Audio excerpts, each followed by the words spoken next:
Hey, beautiful souls. Pearl is here, and guess what? We are back. Season 3 of the Female Fluence Podcast is officially here, and we are diving deeper, getting bolder, and shining brighter than ever. This season, we're continuing to break down old beliefs, speak our truth, and support women like you to grow with confidence, honesty, and inner power.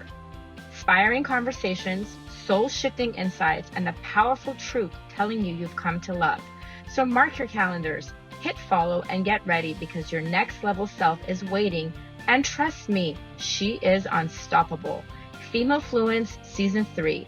It's not just a podcast, it's your wake-up call.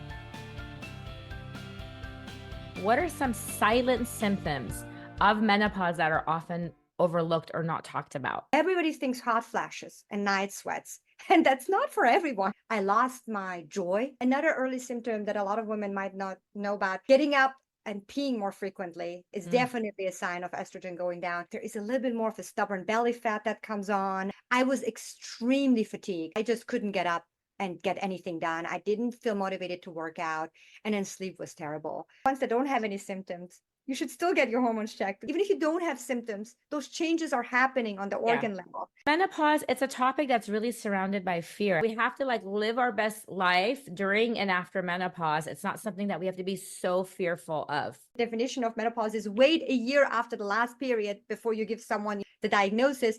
Well, that's already kind of late because you're already having those changes happen on a cardiovascular level, on the bones, on the brain. It's a normal transition for everyone. It helps to be prepared, to know your hormone levels, to make sure your terrain is as healthy as possible. Don't overdo anything, work on your stress, check your hormones, and be prepared for it so that you can anticipate things and be ahead of the game. Every action you take is a vote for the person you wish to become. If you want to become a person who steps into the room, it's better because you're in it.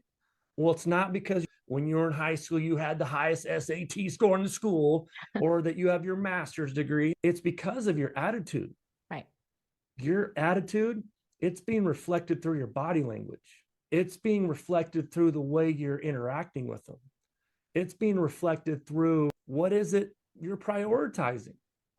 They can see whether relationships are important to you or not.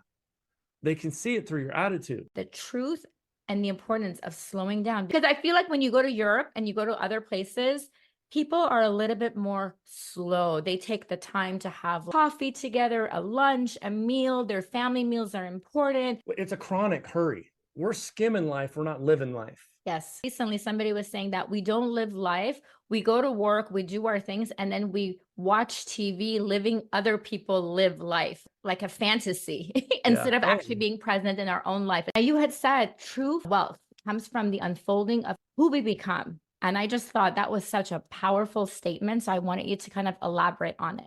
I think the greatest leaders in the world don't ever really feel like they've reached it. It's really not what we get in life. It's who we become in our journey. Become more growth conscious and less goal conscious. People who strictly rely on their goals are aiming to win one time, whereas a person who's growth conscious is prepared to win repeatedly because they don't ever feel like they've reached it. So I started talking to all these women, and what I learned was, whoa, wait a second. There's some amazing women out there.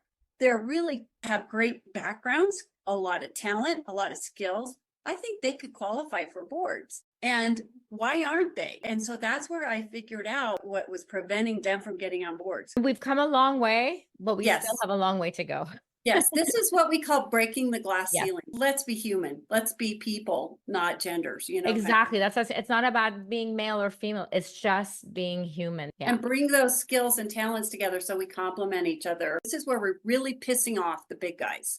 In some cases, I don't want to man bash because I've had incredible male mentors. Of course. And I'm still surrounded by amazing men, and I call them the men of the 21st century. I imagine a world where all the board seats are equally filled by women and men from diverse backgrounds and ethnicities. And I have made the current commitment to train 1,000 women to get on boards, and we still have work to do. That is incredible. We need to get that power back. Now I've trained a few women who've been through some pretty significant lawsuits. Right. We had a gal who was part of the Goldman Sachs class action lawsuit. that settled for $275 million. It affected everything. She couldn't get jobs. You know, we talk about sacrifice, working hard and doing things and making those kinds of investments in your life. That's different than sacrificing yourself for the greater good of all of us in a painful situation that's costly, where you can lose your family, your marriage. Yes, and it's like your self-worth, the price that you have to pay to stay quiet, go along because you want this deal to happen. You don't want to shake anything in the office. It is just so sad, and especially all those years of dedication and hard work in this corporation that she has given to this company, and then there's no loyalty. Perfectionists tend to think, I haven't done this well enough, I haven't done this, I haven't done that. But if you actually sat down and wrote everything you've ever achieved since your first memory, everybody comes up with these amazing stories and they realize, I'm a whole lot stronger than my thoughts were making me, right? That's a way to shift the label. You forget all your accomplishments, you forget your success, you forget all those good stories, but for some reason we get stuck on the bad one. Have it like in front of you. So every time you have a bad day, it's like, oh, wow, I've done all of this. I'm an incredible person. I'm going to continue doing it. I'm going to push restart, and then I'm going to start again tomorrow. Are there different types of perfectionism? I just think there's 3 different kinds of perfectionism: how you view the world, how others view you, and how society views everything as a whole. It's like that inner voice that keeps talking to us, and that's why that perfectionism gets worse. How much critical words or sentences or phrases we tell ourselves in a day. Parenting is one of the most difficult jobs in the world, but now on top of regular parenting, you've been given another obstacle to deal with. So how has this changed your perspective? I think it's changed my perspective 100%. I don't think I want to know what kind of parent I would have been without this, because this is the parent that I should be. The parent, I'm not saying I'm doing a great job, because I am not. But I think that this has taught me what's important, what to value. It's taught me a lot about finding the things important enough to care about. I think as parents, we get so bogged down with little stuff. Life is short, and you just have no idea what could happen to you in one conversation, in one blink of an eye, in one test. Why not just try to let go of the little things? Beautifully said. You were able to pull yourself at some point together, you and your husband, and convert your grief into action. I mean, how did you do this? It's remarkable for me. I'm not going to lie to you. I came home from that appointment. It was like someone died. The first few days, I wasn't leaving my bed. I couldn't function. I was done. But I do attribute a lot of it to my husband. He has a very go-getter personality.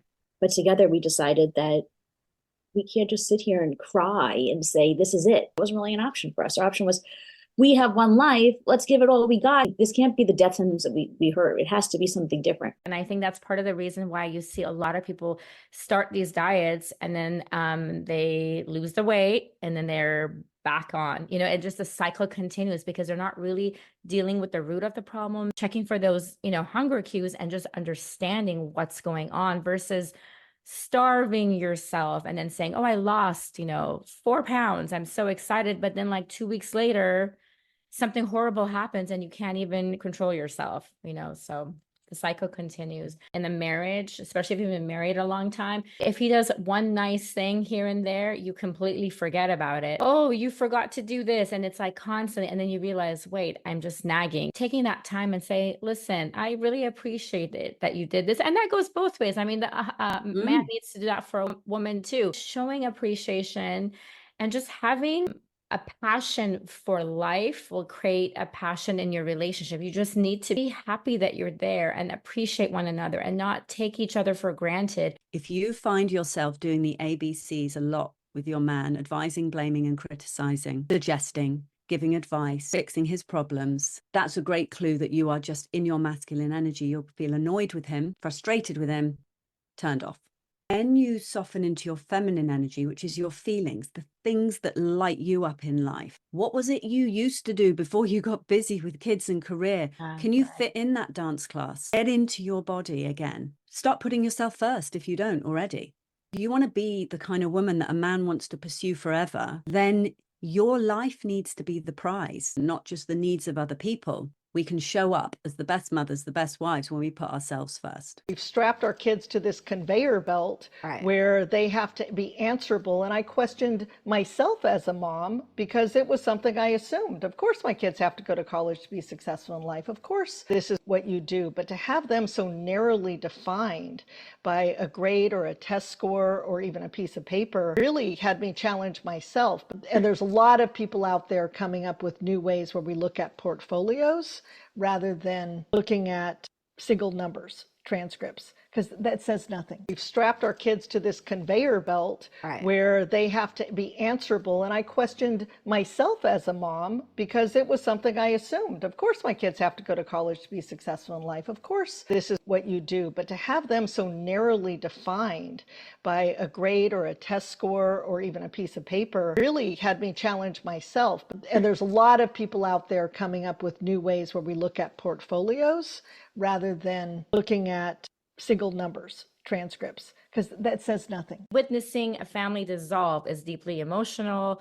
You know, they've been married for 30 years, 3 children, and all of a sudden it's like you're on your own and you have to start fresh and you have to reclaim your own identity, your own life. I would imagine that you would feel completely lost as a female, you know, to after all these years. Who am I? Like, what am I going to do now? People talk about, death and divorce are similarly situated in the emotions that can arise during that situation. And to a certain extent, divorce is a death of a marriage. It's important for clients to have an attorney that they not only can seek counsel from with respect to their legal strategy, but to give them the guidance to navigate the emotional challenges that go with a divorce. If you feel, and everybody has that internal monitor, right, that this is just not right. Obviously, physical abuse, there is no excuse for it. You need to get out. But the other stuff that's a little bit more, it smells like you're not sure, you sometimes need to talk to somebody else, because when you're the one that's going through it, in order to survive, you're going to ignore things. Sometimes you need to bring somebody else in to say, did I see that? Once you start actually telling the story, it becomes like, oh, that's not right. But they have to be able to tell the story. And that's really almost the first step. Yeah. 10%, you eat whatever the fork you want, because we are human and we should celebrate and we should have whatever grandma's cooking. Never associate food with guilt or being bad. There's no such thing as bad food. We really have to take that lexicon out of our vocabulary. But there's absolutely room for the things we love. And that contributes to metabolic flexibility. Your philosophy is more like, let's eat healthier and cleaner and just have a plan. I love like sustainable, because I just feel like with a lot of these diets, it's like, oh, no, I'm going to do 2 weeks of just juicing. We just need to do those smart swaps and create a system where we can actually sustain for life. Just one step. Eat something green today. When you eat something green, you're eating usually something that has a bitter flavor, and that's going to be one more step in retraining your taste buds. Yes. And cutting the cravings. If your life was a book and a story, there's this magical thing of all the pages ahead are blank, and you will decide what to put there. The people who get stuck sometimes can't see that perspective, that they're just in a chapter, that it's not their whole story, and it's up to them. Like, they will let that be who they are going forward, and that's a choice they're making. And it's so empowering when you can visual and see those blank pages, because that gives you control. I get to fill the rest of those pages. It's empowering and it's exciting to know that you have that control over your mind, over your life. You had said the words in your head come out of your mouth and become your story. How can we be more mindful of the language we use to think about ourselves, to stop that self-sabotaging? We can clear that negative voice, then we can see clearer and see what's happening and have a better perspective. It is constant work. It is checking your language at the door. And the reason I say that the words in your head come out of your mouth and become your story kind of gives you a visual of, okay, if it's in your head, once you say it out loud, that's how people bring it back to you. You create the echoes. All the way up until college. So when I tell you I escaped, I really did. Wow. Every single day I was in survival mode. Every single day. I am speechless from 7 to college. There was confusion. Am I supposed to tell someone? There's this person who you trust telling you that, no, don't tell anyone. Like, this is just between us. it started to click that what was happening to me was something that was wrong and something that I shouldn't be getting put through. Right now, let's say if one person that listens to this podcast is going through exactly what you have gone through and has never told anyone, and it's like, oh, well, she did it. She's healing. She's a mom. She has 3 kids. She's living happily right now, even though she's still working on her trauma, which is completely okay. That one person decides to step forward and change her life. You've made a difference. You've empowered another woman. That's why it was really important for me to have you on my show. If we can just make a difference just here and there by one call, one person. That's our message. That's what my message has always been by doing this podcast in the first place. I feel like society accepts men if they're being selfish. If you have a father that is not spending enough time with the children, has to go to the gym after work, it's completely accepted. No one says anything. No one's going to say, oh, he's a horrible dad. If the roles are reversed, if a woman is doing that, then it's immediately regarded, doesn't she have children? Doesn't she care? I'd love to address that because I think that's a really important question. And I'm glad you brought it up. If you feel guilty about it, that energy is going to be what you carry forward. Your husband might say something, and then you're going to take that and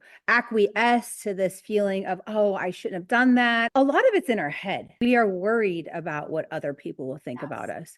But the truth of the matter is, if you decide, you know what, I need to go take some me time. My husband or partner can take care of the kids, and I'm going to go do a spa evening because I need it. I need it to recharge. I call it my power container. If we get that negative comment, then it just ruins our day, even though we might have 100 positive. Your love is your power. I truly believe that we are conditioned as women to give our power away to everyone else. It's your power, but when you give it away without any value, you are desperately seeking to get some of it back by the actions of other people. And so if they don't approve of something, you're not getting some of that power back that you need to feel validated, to feel worthy and valuable. If you always keep some of your love burning within, always internal, you keep your power your own. Then you're not needing that external validation. If someone doesn't like what you did, okay, how about you're not meant to be in my life anyway then? If you're going to judge me like that, that's where you being grounded in your power comes in. I was sitting in a restaurant. There was a booth behind us. It was a group of women getting together and someone said, oh, how are you? She was like, oh, I'm fine, but my kids are driving me nuts. They're teenagers. They're terrible. I hate this stage and blah, blah, blah. It's so sad. Yeah, it is not rainbows and butterflies, and it is hard, if not daily. But there's so much beauty in that turmoil too. And if you're not helping them through that turmoil, then who is? Instagram, Snapchat, the world, etc. You need to be there to help them through this growth. I love one of the things I've heard you say. You have to understand that it's okay not to understand. That sentence has stayed with me. The moment that you say, I'm not supposed to get it. She's a teenager. She's having her own stress. My job is to be there, to support her and listen to her. I don't need to understand every single emotion that she's going through. And then you take it personal. Right. You need worth to have esteem, to have confidence. That's why it's built from the bottom up with this formula. To have worth, though, there are 5 pillars that always have been, are, and will be. And you already named 2 of them. And that is to be seen and to be heard. That's what we need to do. We need to be seen, heard, loved, belong, and have a purpose. And when we can build that into our kids so that they learn to grow that from the inside out instead of chasing it out in the world and seeking it outside in, they are going to be more equipped for the world that they enter. Because masculine and feminine is so different, right? The masculine is focused on action and the feminine is focused on the feelings. Therefore, when I speak to our spouse, he doesn't get the emotional impact that it has on you. How can you actually just let him know that he has hurt your feelings, for example, right? It's just like a very short phrase, ouch, right? And you just say that in nothing else. You do those specific phrases, you interject, and you just let him know without saying, because they teach you, I'm sure you've heard it. Okay, you have to tell him in 5 steps how it made you feel. When you said this thing, it made me feel like crap. And then I felt this, and then I felt that, and da. So if you can narrow it down to one word said at a specific time, they're like, oh, I get it. So it's the communication is so different, but we expect the men to understand us the way that women would.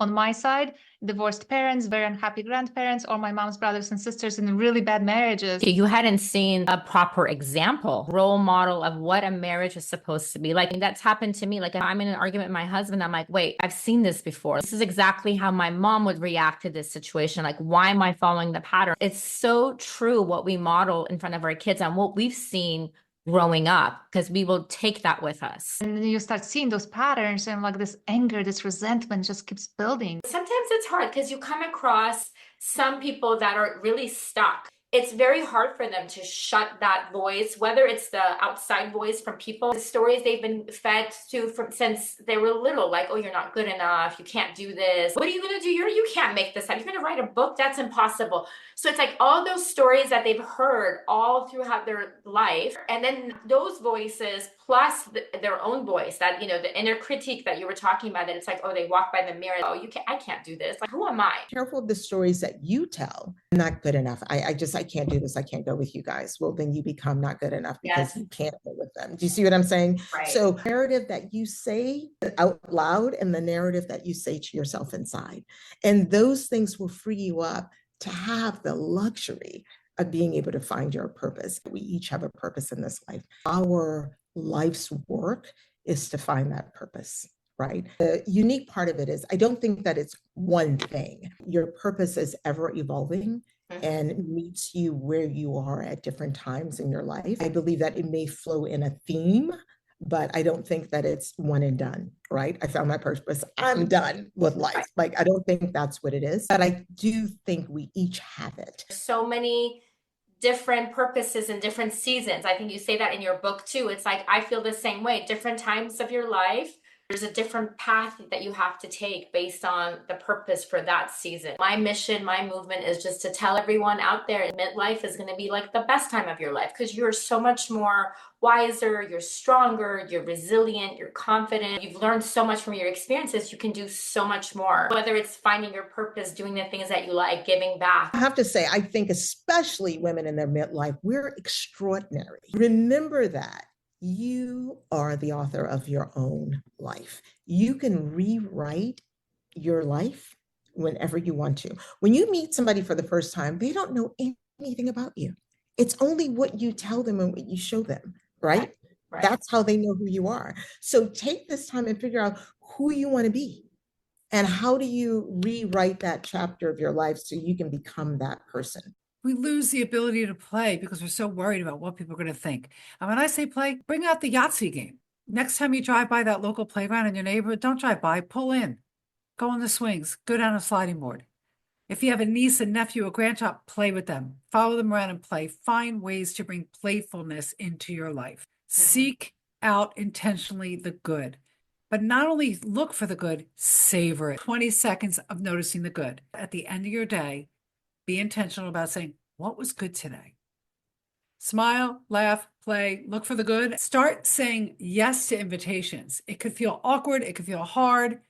And once you do it, it feels so good. Isn't it incredible when we just stop the noise and we're quiet, how we are actually taking that time to listen within ourselves? Because I feel like that's what happens a lot of times as females, especially, or moms. We are so busy that we can't even take a moment to be like, am I even happy?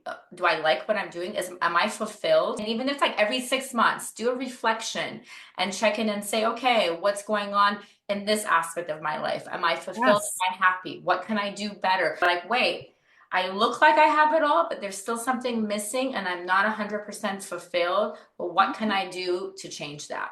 You are modeling for your kids that you need to live a fulfilled life, that living your life at every stage is different, but as long as you're living it with happiness and fulfillment and you're aware, that's the key. You're modeling this for them. When I finally did learn how to express my desires in a way that inspired him, instead of just complaining or criticizing him, he got right on it. So it was like that hero gene was still alive and well. All I needed to do was know how to trigger it. And I think it's something I don't think most women know. Every complaint that I have is actually a lazy desire. So if I'm complaining about something about my husband, it's because I haven't figured out what it is I would love. I just know what I don't want. And that's not very magnetizing. That really hurts the intimacy. But if I'm sticking to what I would love, that's totally different vibration. And that's when you can trigger his hero gene. As modern women, it's just pushed to us from society that we need to wear this, armor to constantly prove that we are strong, we are masculine, we are independent. So when we come home, we're still wearing that armor, and it's very difficult for us to take it off and bring our femininity out and being able to receive from our husband. I mean, even things as simple, I've been carrying groceries and then my husband will be like, oh, let me help you. And I'm like, no, I've got this, because I want to prove that I'm strong and I can handle it. I love the columnist and writer Connie Schultz said that before she would let her husband make her a cup of coffee, she wanted to make sure that wasn't going to affect her right to vote and own property. It was an exhausting way to live, right? The first part of our life is very laid out for us, right? Everything is sort of in line. We go to school, we find a partner, we decide if we're going to have a family, we search for a career, but it's very consistently set up for us. And then we get into the thick of it. It's almost like the messy middle. What happens is we lose sight of our next goal. There isn't the sort of life plan, the architecture of what good looks like for you moving forward. And so part of it is, what do you want your second prime to be filled with? How do you want to feel what are you doing right now in your 30s for your 40s? What are you doing in your 40s for your 50s, so that your future self is prepared to have that experience? Even when I talk to older people from that generation, oh, just wait until you get 40. It's horrible. And then now that I'm in my 40s, constantly, like the older generation, it's like they just walk around, oh, Pearl, 50s are horrible. Just wait. Overnight, everything will turn upside down. And I'm like, if you think like that, of course it's going to happen, And I honestly, when they tell me these stories, because I know I don't want to be disrespectful or rude, I just let them talk. But in my head, don't soak it in. Don't listen to what they're saying, because immediately you're going to listen to those stories and that will become your story. So it's so true. And it's our job, Gretchen. We need to change these stories for all the future women. I know you're successful, but we all carry, especially as females, those beliefs that's passed on to us from either generations, from family, from society. What were some of your beliefs, and how did you overcome them so that you could be the person you are today? Since I was a small child, I sort of knew that life could be better than I was experiencing. And then as I was growing up, I was very much interested in psychology and to find out who I really was versus everything I'd been taught. I kept hearing things like, well, you're a woman, you could never do this and never have your own company. And they would always bring, just the female down. And at this point, I think something within me clicked inside that said, oh, well, then let me show you. I think anger can be a really good motivator for you to make a change. You need to find your tribe of people. You need to find people who are doing what you're doing and that will share with you and also make you accountable for when you are totally off base. So I want everyone to look for synchronicity of things that just drop in your lap. That as we get to know ourselves better, we can almost see what is the next best and highest use of us. So I remember calling, and the person that started this group was very kind, and I told him who I was. I felt like I really needed to join this group. And then he said, well, you got to do a minimum of $2 million a year in business. I said, well, I'm way past that. Now he's really quiet. You really fought for that tribe because it was hard to get in, right? So it's like your intuition told you that this is where you belong. You needed to get yourself in there. You make people laugh for a living, which is such a gift. I mean, laughter is the medicine for everything.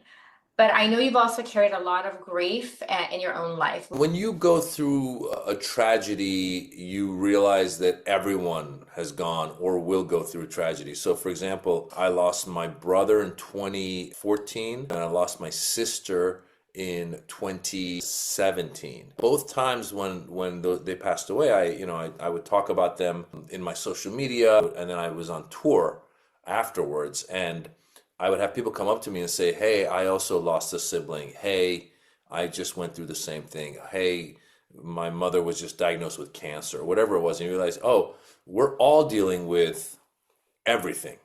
And, there's no point in trying to hide it.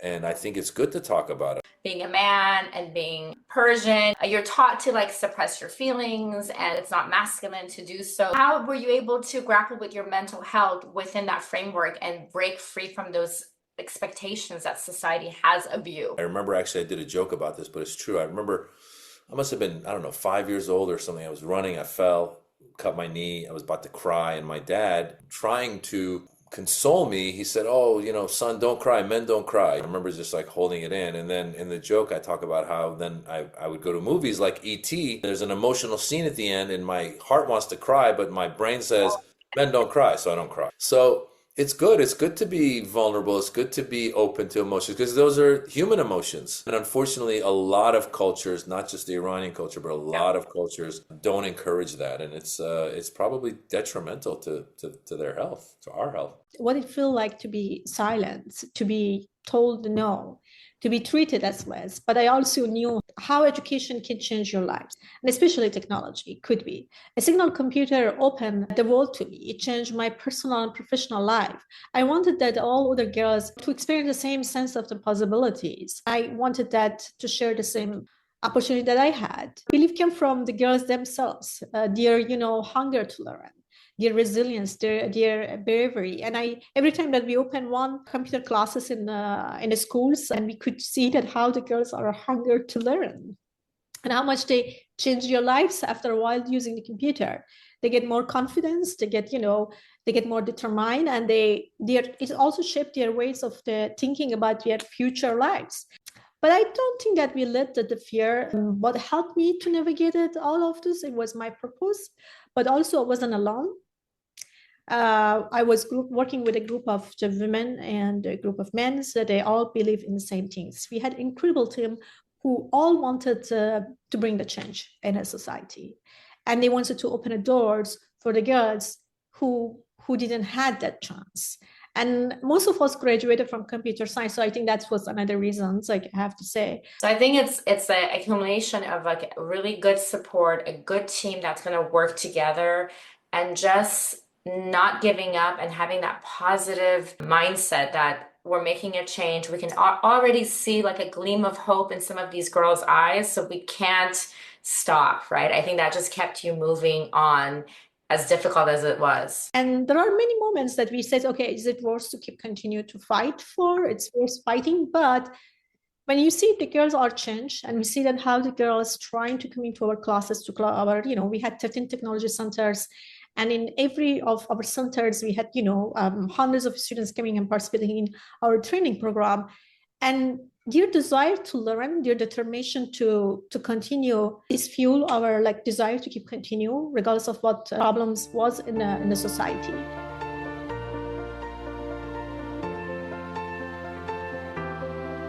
Thank you everyone for tuning in today to Female Fluence. Together we can influence and motivate other mind-like females. Your job is to feel alive, be in control, and always be true to your own self. Please don't forget to subscribe so you can continue feeling inspired. All the links and notes from this episode will be posted on my website, femalefluence.com. Don't forget to also follow me at Female Fluence on both Instagram and Facebook. Lastly, if you are in need of a woman empowerment life coach to help you identify the barriers that keep you from living the life you seek, please send an email to info@femalefluence.org.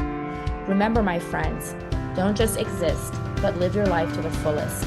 I'm your host, Pearl Mashur. Until we talk next time.